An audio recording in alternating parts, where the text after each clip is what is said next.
Hey guys, before we get today's episode started, I just wanted to let you know that I just started doing a live podcast over on the Recovery Revolution Facebook page. It's Monday night starting at 7 p.m. Central Time. Hope to see you there.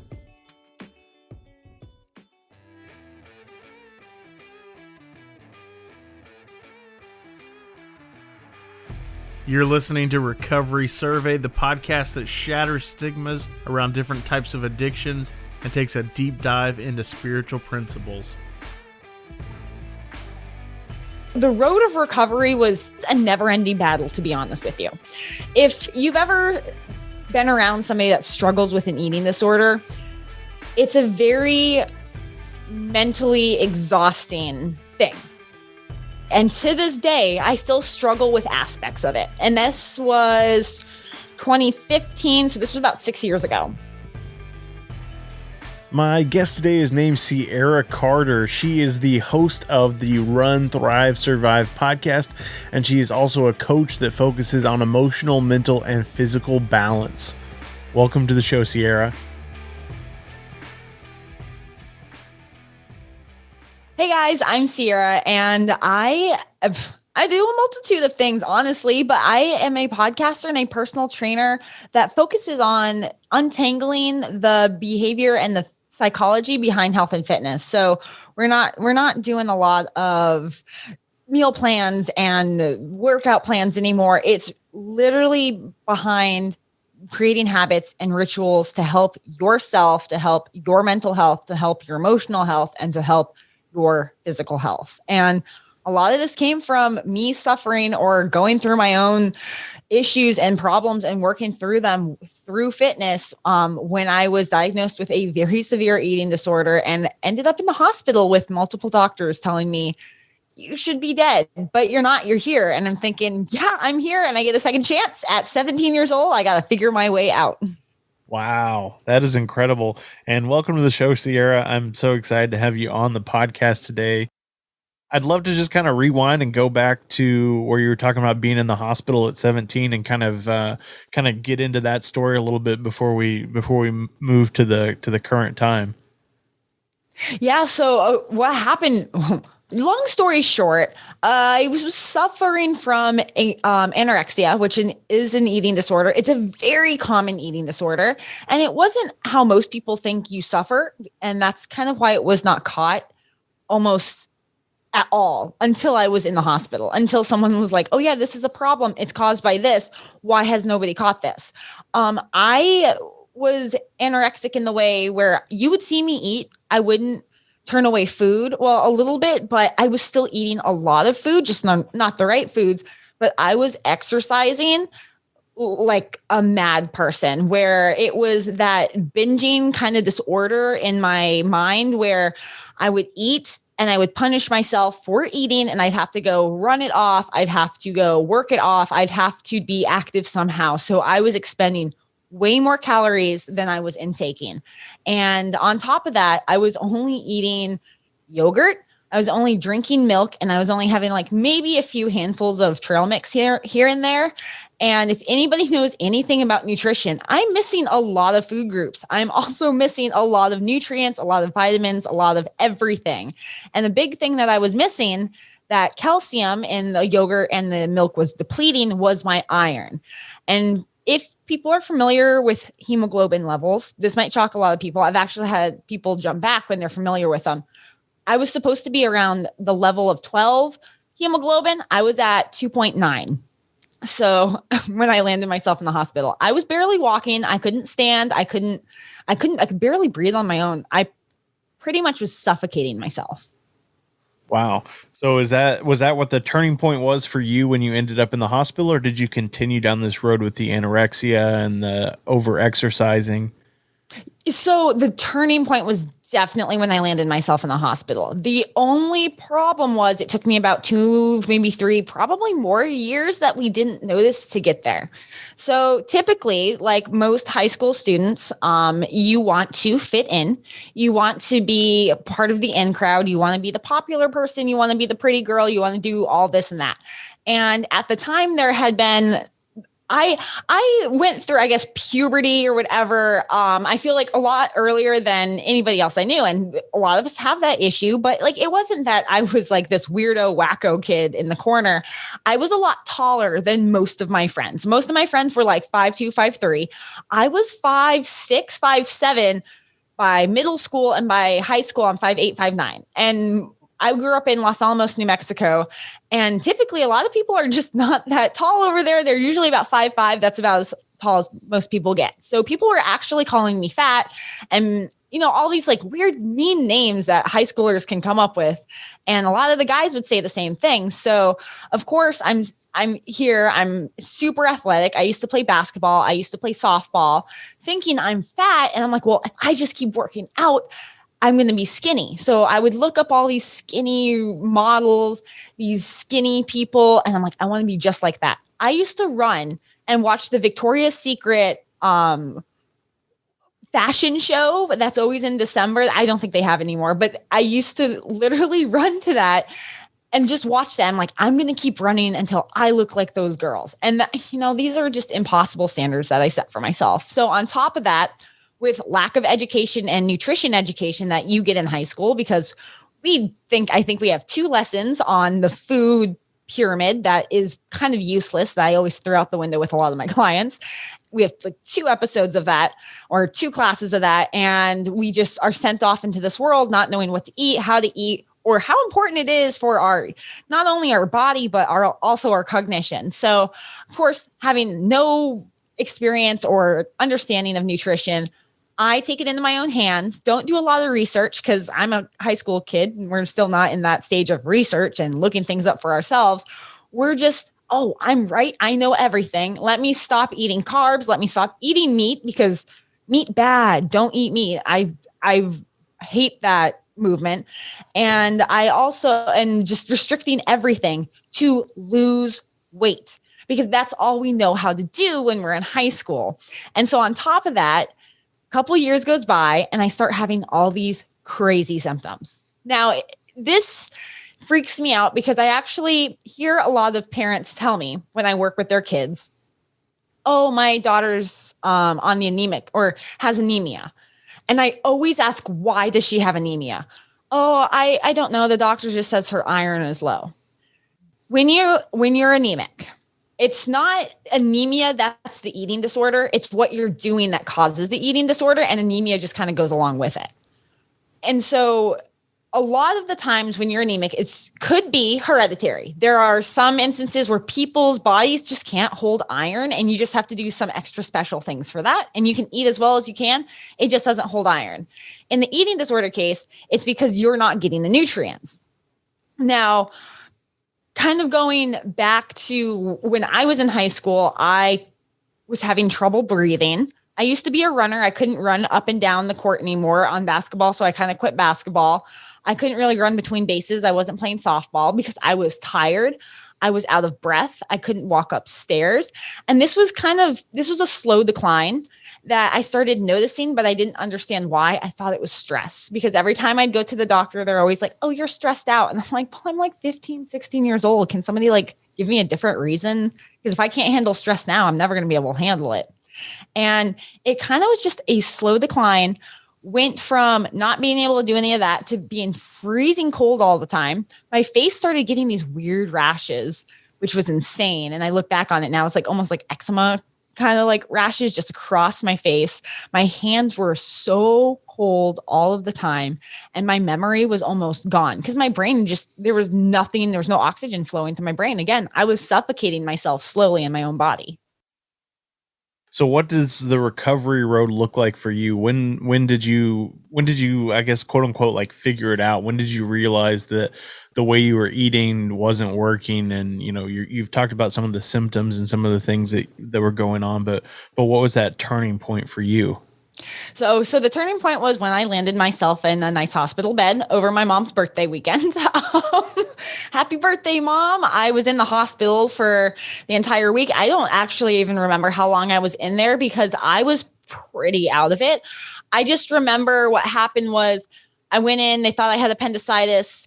I had gone into a blood test the day before, and went to urgent care. And then they're like, you have appendicitis, head to the emergency room. They're about to like pull me in to take out my appendix. And someone like runs in and like, absolutely not. You cannot touch her. Her iron levels are like extremely low. So I just remember sitting in the hospital bed, and I was in Orlando. So I live in Florida now after I moved that year too. I moved in the middle of all this happening from New Mexico, and I'm in Florida.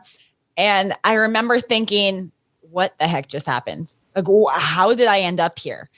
And it was like one of those things where I thought I was this perfect human being. I could fit into like a size 2. I wanted to get to a size 0. And all of a sudden, it's like my world came crashing down. Straight A student. And now I'm missing school. I'm missing an entire week of school. I think I ended up missing 2 weeks of school just trying to even stand up. And it was this turning point that I kept remember telling myself, I cannot let anybody else ever get to this spot.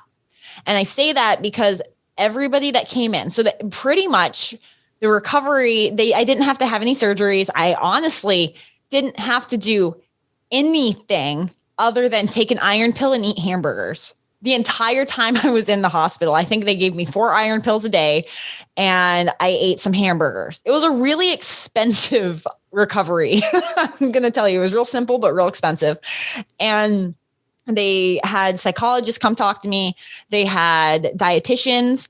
They had a bunch of different professionals talk to me and pretty much say, look, this is a very common, anorexia, an eating disorder is extremely common in high school girls. Actually, it's extremely common in all high schoolers. A lot of men struggle with it too. It looks different. It's not the stereotypical movie struggle look that, like that I even went through. It's more silent, and it could also be just as detrimental. But it happens too for men. But they would talk to me and tell me, you need to do this, you need to do that, you need to do this, you need to do that. Now, this is really overwhelming to tell a 17-year-old girl that almost just died because I had 4 doctors come in and say, you should be dead. These levels that you're at, people die from car accidents because their levels are a little bit higher, but just as low. And they die because of lack of oxygen, lack of blood flow to their brain. And you're still walking here. And I'm like, yeah, here I am. So it was the road of recovery was, I think it's a never ending battle, to be honest with you. If you've ever been around somebody that struggles with an eating disorder, it's a very mentally exhausting thing. So when I left that hospital, not only was I saying, I can't let this happen to anybody else, but I knew I was on this like really long road to recovery. And to this day, I still struggle with aspects of it. And this was 2015. So this was about 6 years ago. And I heard somebody explain it the perfect way. So if you've ever struggled with an eating disorder, or somebody, or you're currently struggling with it, somebody says it sounds like you could be talking to me and I just ate a meal. But then it's like radio buzz in my head where I can't focus on anything else but thinking about this meal. And it's like this meal just like buzzing around in my head where I feel either guilty, I feel weird, I feel anxious, all these emotions balled up, and I can't focus on anything else. And it's actually a huge thing why people with eating disorders decide not to eat a lot of the times rather than to eat, because if they don't eat, they don't have this buzz so they can concentrate on stuff in front of us. Now, it's not good for your body, but when you eat, it's almost more distracting. And now they have to figure out, if you're a binger, you binge and then you eat, you feel guilty, you probably purge. Maybe you have to work it off. Maybe you just sit here and feel guilty. Maybe you don't eat at all. Like there's just so many different outlets on eating disorders. And it's a really bad experience. So I knew I was going to be struggling with this. I went home. They told me that I have to eat certain foods all the time. This is now posing a new problem. I'm not really a huge cook. I really didn't know how to cook. I was also 17 and I just didn't like food. Like food makes me nervous. And I don't think people understand how nervous food makes me. So I knew the road to recovery meant I was going to have to eat around the clock. I was going to have to eat good quality food, not crap food. I had to eat good quality food. It's not going to go shove my face with a McDonald's hamburger. I don't think that even has iron in it or meat. I don't know what that is, like, to be honest with you. But it was a legit, just a world shattering, you have to change so you don't ever end up in that hospital again. What does that look like for you? How did you educate yourself? Did you get a dietitian, or did you get a coach, or how did you figure out what you needed to do, and how did you begin that journey of managing your diet and your exercise? Yeah, so I kind of took a different approach. So I did try the dietitian route. I am not trying to cut down any dietitians. I actually thought that was one of the most useless things that I did, honestly. All she did, and what most dietitians I went to a couple, just talked to me about it. Oh, said this behavior is not healthy, or they didn't even say behavior. They just said this isn't healthy, and they gave me a meal plan. This meal plan was like, have a handful of nuts at 10 o'clock, eat a salad at 12, and have fish tacos at 6. And to be honest with you, okay, cool. This is all healthy food. That's awesome. Like, that's wonderful. But I'm not going to follow this because I'm not a huge fan of fish. I don't like fish. They just took out meat out of my diet after I told them, the doctor said I need meat. Like, I don't care if the doctor did not care if I'm vegan. The doctor did not care if I'm vegetarian. I needed meat because there's a special kind of iron that my body needed to absorb from it, because it's so much different from plants and plant iron. And on top of it, I'm not going to meal prep this all day. Like, I don't have time to sit here and cook meals throughout the day. Like, I need something simple, I need something quick, and I need something easy. So I kind of threw out everything that the dietitians did. The only thing that I love that they did was they actually walked me through the shopping aisles at the local grocery store and helped me understand how to read a label and understand how to pick food, and like, kind of just walk me through it, which was awesome. That sounds kind of stupid for some people, but when you're young and you're trying to learn things on your own, that was actually a really awesome service that they provided. That's the only thing that I think that was super helpful there. So on top of that, I knew I was like, okay, well, I'm going to be on this journey on my own. I didn't like to admit to people that I had an eating disorder, because it's kind of like, I don't know. It's kind of embarrassing at the same time when you think you're, I was a straight A student. I felt like I had a lot holding me up. I didn't really want to tell people, oh yeah, I struggle from an eating disorder, because people look at you like, oh, that, like, it was at the time, mental health was not a topic, and it was not something you wanted to open up to people. So I kind of took it into my own hands. I went and got certified to become a personal trainer as soon as I turned 18 that year. And then I started working in a lot of fitness gyms to understand the correct way to work out, to understand the correct way to do a lot of things. And then it did help me understand the body more. And then after that, when I went to college, I went into psychology, but I wanted to be a psychologist. Decided that this Freudian talk about your feelings all day thing was not going to be what I wanted to be. And I went into behavior analysis. And the best way to explain behavior analysis to a lot of people is, if you've ever seen Criminal Minds, there's a behavior analytical unit that is pretty much how they go through their people and their victims. That's actually pretty accurate. That's kind of the way I go through it with fitness.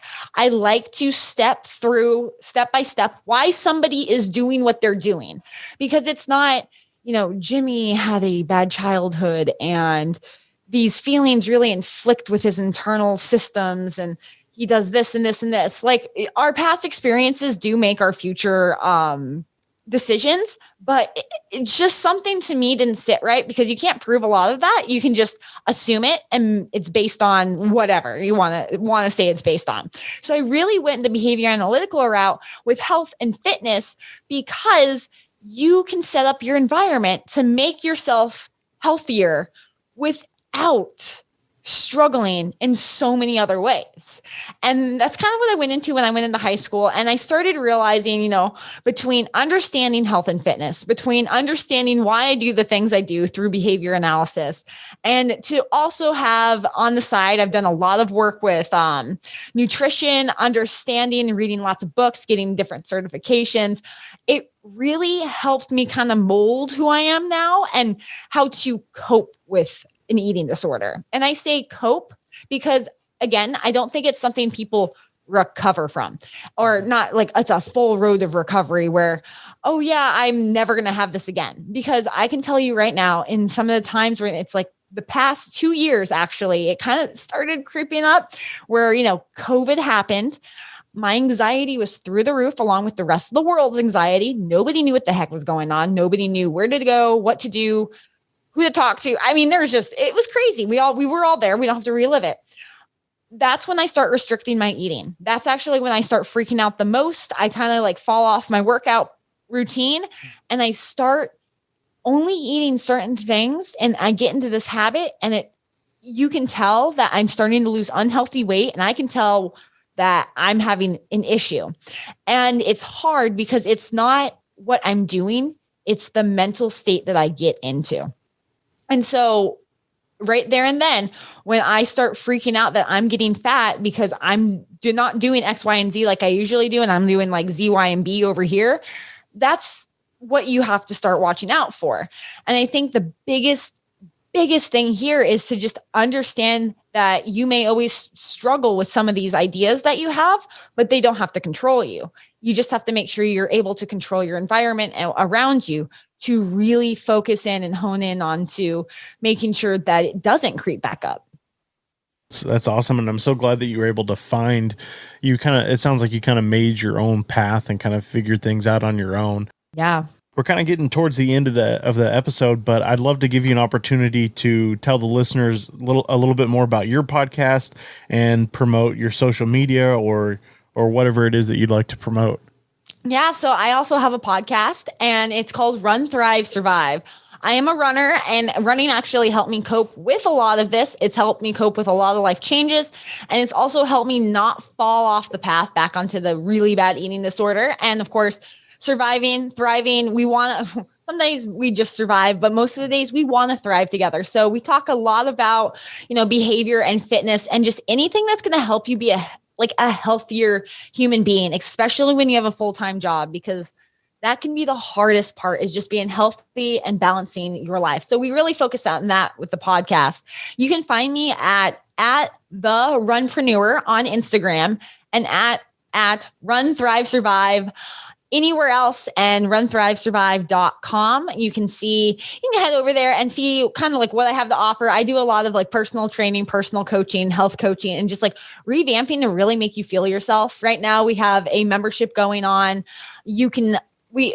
I call myself like the personal trainer head, or the personal trainer that's like a hairdresser. You know how you only see your hairdresser like once every like 5 to 6 weeks? Well, you see me once a month, but we give you a plan to kind of like, we make you a game plan. I don't hand you a plan, but we make you a game plan, and you text me every night that you're really staying on top of it. You get in this habit, and then we clean it up once a month. So it's like one of those deals. It's a nice membership, $30 a month, and you can get all of that. And that's all over at my website, runthrivesurvive.com. Awesome. And I love that you brought that up about the busy schedules and stuff. We were talking about our schedules before we started recording, and I was kind of thinking in the back of my head, I was like, man, I should probably be doing something fitness related and like trying to stay healthy, but I don't know when I would do it. So I love that you brought that up, because it's like, right. I feel like that's one of the things just ingrained in our culture nowadays, is like everybody is so busy. And then when somebody presents something, I'm like, oh, that's great. Like I should do that. That would probably help in my life. And I'm like, well, when would I do that? How would I do that? And that's like that instant excuse. And I love that you're bringing up that you're geared towards this busy lifestyle. So I think that's absolutely awesome. So thank you for sharing that. Thank you. Yeah, no. And I mean, just like you said, I have so many tips on just one thing you can implement throughout your day that's going to make you feel better when you withstand it for the long run, right? Not when you do it once on one day and you kind of go off with it. But no, if you can just implement one thing in your work day, and it could change a lot of other things that you do. And that's what we focus on. Kind of in closing, there's a new question that I've started to ask at the end of the episode. What's the one quote or the one thing that someone told you that really changed your life? Oh man, that's a good one. Okay, so I have a few. I think one quote that I've always loved, and it rings in the back of my mind, is underestimate me. That'll be fun. And I think that's one of the most powerful things if you think about it. So there's that quote, and one more. It says, work hard enough that you can walk into a room that you no longer have to introduce yourself in. And that one was also very, very powerful because I'm a huge person on hard work. I don't really care about fame or all that, but to just work so hard that people recognize how hard you work and you inspire people, that can be a motivation factor all on its own. Wow. Those are both fantastic. Thank you for sharing those. I'm going to have to jot those down. That's great stuff. Well, Ciara, I really appreciate you coming on the show today, sharing part of your journey and struggles with your eating disorder and telling the listeners how you overcame that and the different plans that you've implemented and also sharing with us about your podcast and the services that you offer. I really do appreciate it. So thank you for coming on the show. Really appreciate you having me on the show. I love this. I love talking to people. Ciara, thank you so much for coming on the show today and being so honest and open about your struggles with your eating disorder. I know a lot of people are going to hear this and they're going to take something from that. And I would really encourage them to also go to your website where they can find some tools to help them overcome their own struggles. You've been listening to Recovery Survey. If you got anything out of today's episode, I'd ask you to please leave us a 5-star review and share this episode with a friend. If you'd like to get in contact with us, you can find us at recoverysurvey.com. You can listen to all of our episodes on the website as well as connect with us on social media where you can get previews for upcoming episodes.